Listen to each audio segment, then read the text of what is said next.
Hello friends, మన mini garden చూడండి. రాగానే గోంగూర చెట్టు వెల్కమ్ ఇస్తుంది మనకి. చూడండి, నాటేమో చిగుర్లు వస్తున్నాయి. మేము మామూలుగా నాటాము, ఏం బాగాలేదు.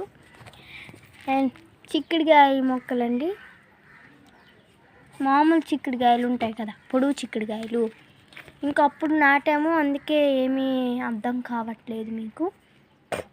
తర్వాత ఏం బల్ల చిక్కుడుకాయలు చూడండి, పాదులు ఎలా వచ్చేసాయో. ఇక్కడైతే పాములాగా చుట్టేసాయి కదండి. తర్వాత మిరపకాయ మొక్కలు వేస్తే చూడండి, ఒకే దగ్గర ఇన్ని పెరిగాయి. చూసారా మీరు? చూడండి, ఒకే దగ్గర పెరిగిసాయి ఎన్ని. ఇక్కడ చూడండి, ఇక్కడ కూడా పెరుగుతున్నాయి. ఇక్కడ చూసారా? ఇదేది మొక్క అండి, మీకు తెలిస్తే కామెంట్ చేయండి. నాకు తెలీదు. వంగ మొక్క అంటారండి.